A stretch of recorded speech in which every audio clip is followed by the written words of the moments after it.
Queridos irmãos, estamos lendo o sermão eclesiástico de São Mateus e no trecho que seria lido ontem, mas que não foi porque ontem foi festa de São Lourenço, Nosso Senhor falar-nos-ia sobre a correção fraterna. Se o teu irmão pecar contra ti, vai corrigi-lo, mas em particular a sós contigo. Se ele não te ouvir, chama 2 ou 3. Se não der ouvido, dize-o à igreja, assim por diante. E aí, em cima disso, ele diz aos discípulos que tudo que eles ligarem na terra será ligado nos céus. E tudo que eles desligarem na terra, desamarrarem, tudo aquilo que eles soltarem, que declararem livre, será desligado também nos céus.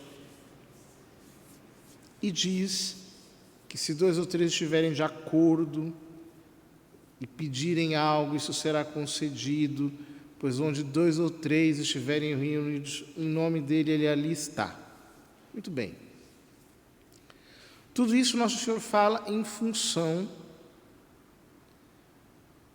da correção fraterna, dizendo: se o teu irmão pecar contra ti, se ele pecar contra ti, vai, corrige-o. Não fica falando mal dele, vai lá e corrige-o, conversa com ele. E aí São Pedro volta ao mesmo tema, fazendo essa pergunta: quantas vezes devo perdoar se o meu irmão pecar contra mim? Perdoar tem a ver com deixar alguém livre de uma dívida, declarar que alguém está desvinculado de uma dívida, soltar alguém. Bom, a primeira coisa que a gente percebe, portanto, aqui, é que, embora nós sejamos redimidos pelo batismo, embora nós sejamos justificados por Cristo, embora a fé nos purifique dos nossos pecados, a igreja continua tendo pecadores. Ou seja, o que Jesus está dizendo é que,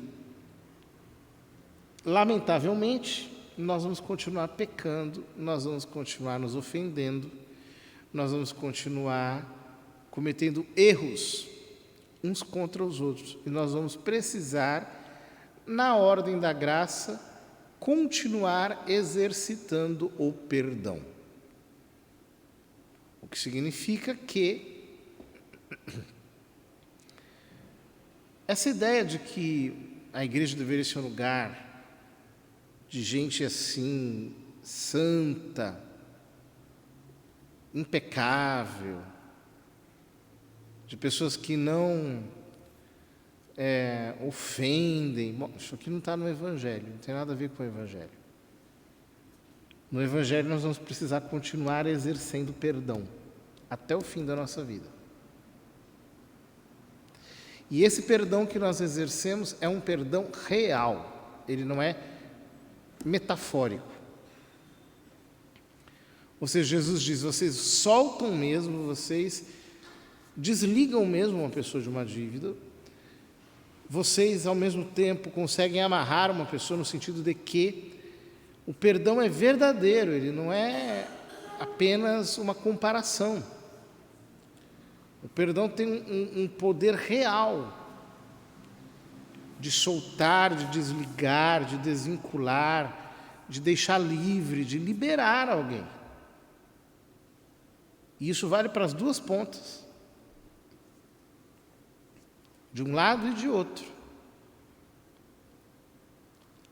Portanto, a igreja continua sendo um lugar em que nós precisamos perdoar. Essa é a primeira coisa. Um lugar em que nós precisamos nos corrigir, um lugar em que nós precisamos nos perdoar, e nós vamos ter que fazer isso para sempre.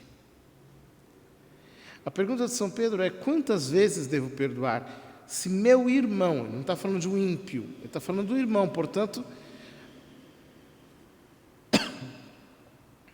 ele está falando da realidade da família de Jesus, da comunidade dos discípulos dele. Até 7 vezes, e Pedro estava sendo presumivelmente generoso. Quando ele diz 7 vezes, ele está querendo dizer: nossa, eu tenho que, se uma pessoa pisar no meu calo, né, ela vier me pedir desculpas, olha, desculpa que eu aprontei uma com você. 1 vez, 2 vezes, 3. A maior parte das pessoas na 3ª já fecha a conta, já diz: não tem jeito. Ele está dizendo: não, 7 vezes é pouco, tem que ser 70 vezes 7. Isso significa, na linguagem do Evangelho, de uma maneira indeterminada, de uma maneira absolutamente infinita, para sempre. Tem que perdoar sempre. Isso que Jesus está dizendo é algo muito duro. Porque se ele está dizendo que nós temos que perdoar sempre, é porque sempre vão nos ofender os irmãos. Vejam, fraternidade na Bíblia é um negócio muito sério, muito perigoso. Quando as pessoas falam de fraternidade, como se fosse todo mundo bonzinho com todo mundo, né? Na Bíblia, esse negócio é muito sério. A primeira morte bíblica foi um irmão que matou o outro. E se você for ver a história dos irmãos na Bíblia, pelo amor de Deus, só tem problema. Isaac e Ismael, Esaú e Jacó, José e seus irmãos, Moisés, Arão e Miriam, e assim vai. Não há nenhuma história de fraternidade bonitinha. Ou seja, nós teremos que perdoar sempre, porque iremos ser ofendidos sempre. É um fato da existência, e se nós o admitíssemos, nós seríamos muito mais tranquilos. E seríamos menos ofendidinhos, né? Essas pessoas que se magoam com tudo, né?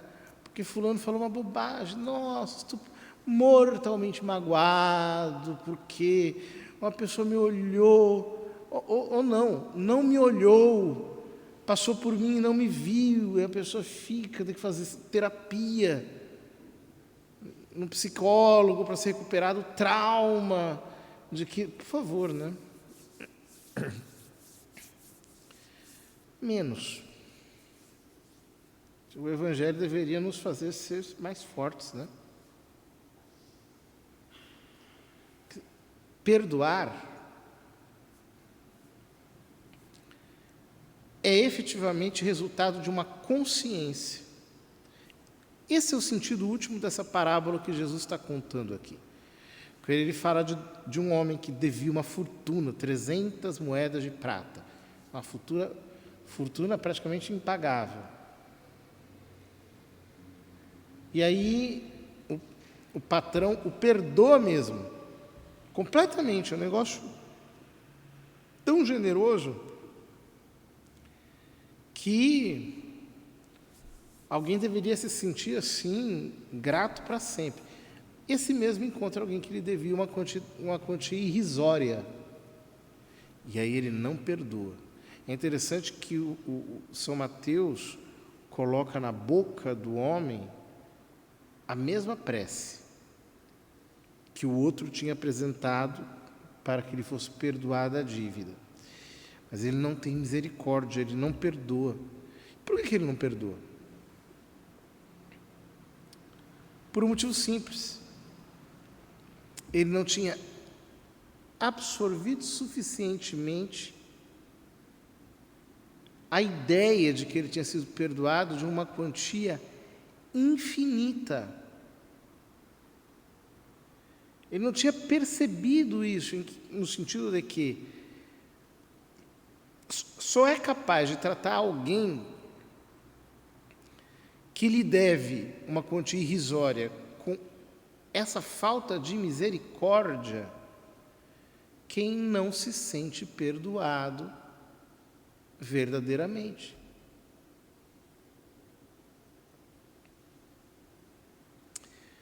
Alguém que está banhado em perdão, perdoa tudo. Alguém que se sente perdoado por Deus, perdoa tudo.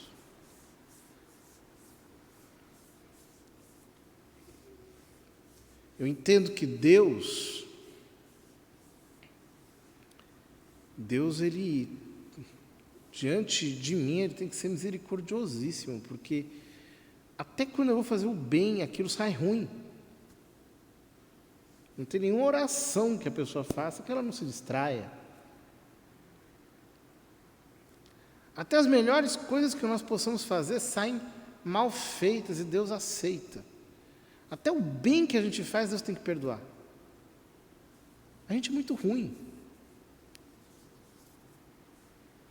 Ou seja, Deus tem que perdoar não só o mal, e olha que a gente faz muita coisa ruim. E só não faz mais porque existe cadeia, existe polícia, existe um monte de coisa, senão a gente faria, qualquer um de nós. E Deus nos perdoa, Ele não nos rejeita. Se nós percebemos isso verdadeiramente, nós somos generosos com o próximo, não tem jeito. O outro faz qualquer coisa e a gente diz, deixa para lá. Prefiro não levar isso comigo. Perdoo. Porque eu sei de que Deus está me perdoando. Eu entendo do quanto Deus me está perdoando. Isso é maravilhoso. Porque isso me torna um distribuidor de bondade, de misericórdia, de generosidade. Ao contrário, eu não sou uma pessoa babaca. Porque é assim, quem não perdoa, no fundo, é um grande babaca, porque ele se sente melhor do que os outros. Ele não entendeu ainda quem ele é. Ele acha que ele é bom, que ele é... Imagine, onde já se viu me ofenderem assim, eu sou uma pessoa digníssima. Onde já se viu eu ser ofendido desse modo? Então ele se acha assim, alguém lá no topo, cuja dignidade jamais pode ser ultrajada. Por isso ele é babaca, porque ele se acha bonzinho. E não é, porque nós não somos assim. A verdade mesmo é que nós não somos assim. Ao contrário, uma pessoa verdadeiramente realista, madura, adulta, concreta, que se enxerga com objetividade, ela perdoa e ainda sabe que está levando muito lucro. Sabe que saiu ganhando assim infinitamente. Ele não se sente lesado por perdoar. Pelo contrário, ele entende que o perdão, de certo modo, é um poder que Deus nos dá. Ou seja, porque eu sou perdoado, eu posso perdoar. E é bom exercer essa capacidade com os outros. É bom. Ou seja, um cristão deveria pensar, ainda bem que eu sou ofendido, porque eu posso exercer isso que a Bíblia chama de perdão. Eu tenho essa possibilidade. Se eu não fosse ofendido, a quem que eu iria perdoar? Se todo mundo fosse bom comigo, se meu marido fosse bom comigo, se minha mulher fosse boa comigo, se meus filhos fossem bons comigo, se meus vizinhos fossem bons comigo, minha sogra fosse uma santa, Todo mundo é maravilhoso, todo mundo nossa, é anjo. Bom, que droga, né? Eu não poderia perdoar. Eu não teria ninguém a quem perdoar. No final das contas, o ruim seria eu, né? O único ruim da história. Mas como todo mundo é ruim no final das contas, então está tudo bem. Eu posso perdoar, eu posso chegar e dizer, você está devendo quanto? Está devendo desculpas? Deixa para lá. Não precisa, né? Deveria fazer isso? Não precisa, deixa isso para lá. Eu resolvi perdoar. Decidi perdoar. Bom, é claro que perdoar não significa que um canalha deixa de ser canalha, um adúltero deixa de ser adúltero, um psicopata deixa de ser psicopata. Não. Ou seja, na vida nós precisamos ter muita cautela. É possível dar a Deus perdoando. É possível se despedir perdoado. E muitas vezes nós temos que fazer isso na vida. Eu perdoo, mas não vai rolar mais a amizade, porque o que tinha de confiança aqui já foi para o beleléu há muito tempo. Então não dá. Mas não tem problema, não é que eu odeio, não é que eu estou abrindo a ferida, não. Vai com Deus. Perdoado. Não tem nada, não tem nenhuma questão mais, não há queixa nenhuma. Está tudo cancelado. O perdão liberta, o perdão faz bem para a alma. O perdão nos devolve a capacidade de decidir o que fazer com os nossos sentimentos. Vamos pedir ao nosso Senhor a graça de perdoar generosamente a todos. Eu não consigo ainda porque eu fui muito magoado há poucos dias atrás. Tudo bem, não tem pressa.